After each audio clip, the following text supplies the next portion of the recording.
Na-diagnose naman ako ng cancer. Leukemia. Wow. Cancer ng dugo. Wow. At dito ginamot rin ako.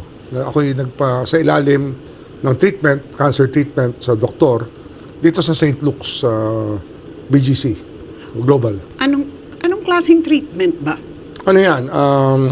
Chemotherapy, 2 cycle, tapos total body irradiation. Irradiation. Tapos yung tinatawag na bone marrow transplant.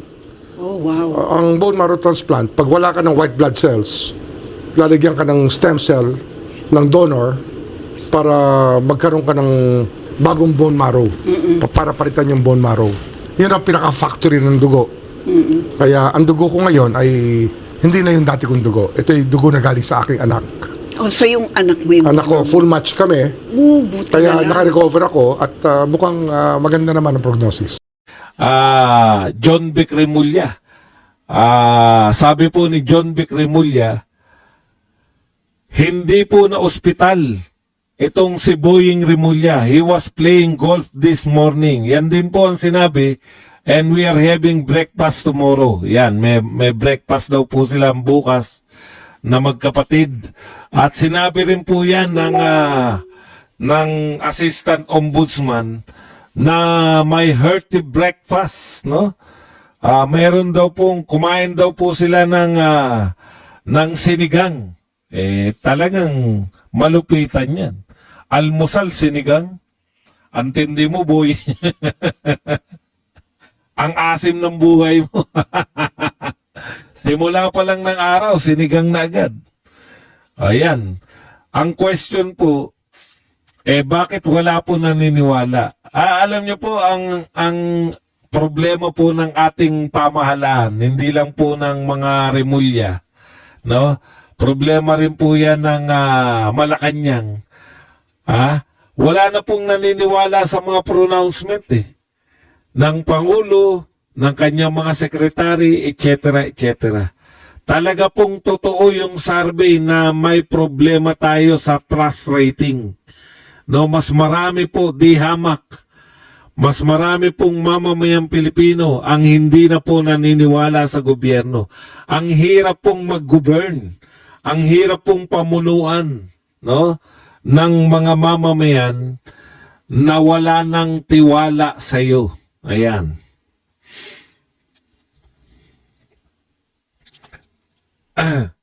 Di po ba? Hindi po tayo ay napakahirap po kasi ang presidente, sa totoo lang, yung mga leaders po natin, mahirap na po maging leader Pero kung wala na pong tiwala sa iyo ang mga mamamayang Pilipino, wala na pong tiwala sa iyo yung pinamumunuan mo, mas mahirap po yun. Doble hirap po yun. Okay. Ngayon, ang tanong, bakit nawala yung tiwala? Inunti-unti nyo, Mr. President. Inunti-unti ninyo, na kada may sasabihin kayo, hindi naman natutupad.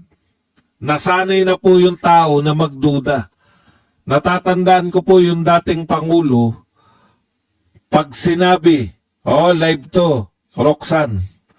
Pag sinabi po ng dating Pangulo na ipakakain ko sa inyo to, pag sinabi po ng dating Pangulong Duterte na tigilan nyo yan at papakain ko sa inyo yung mga pinaggagawa nyo na yan, tumitigil talaga.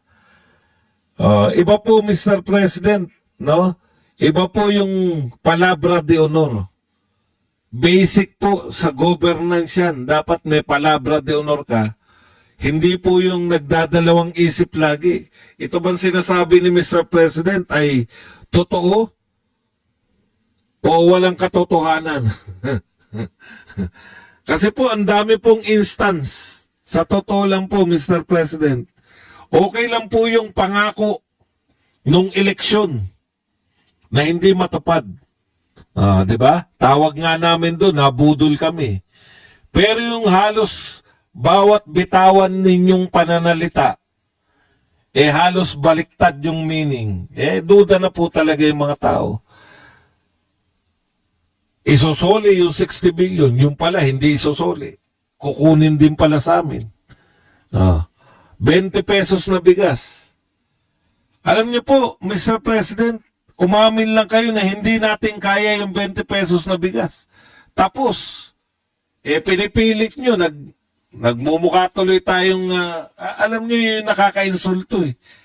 Tapos sasabihin nyo, meron ng 20 pesos na bigas. Hindi po yan yung pagkaunawa namin sa 20 pesos na bigas. Ang pagkaunawa po namin, yung merkado. Yung sa market mismo. Sa palengke mismo, may 20 pesos na bigas. Kasi kung may 20 pesos na bigas sa palengke, hindi po lalayo yung ibang presyo. So kung may 20 pesos na bigas, merong ang ibang presyong mas maganda siguro, 25. O, todo na yung 30. Ganon din po, kung yung amo po hindi na pinaniniwalaan yung pananalita, ganon din po yung mga sekretary, no?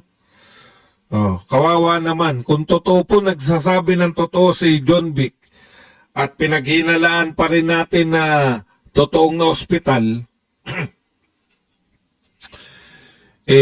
issue po yan. Trust issue po yan. Mabigat po sa pamumuno yung may trust issue.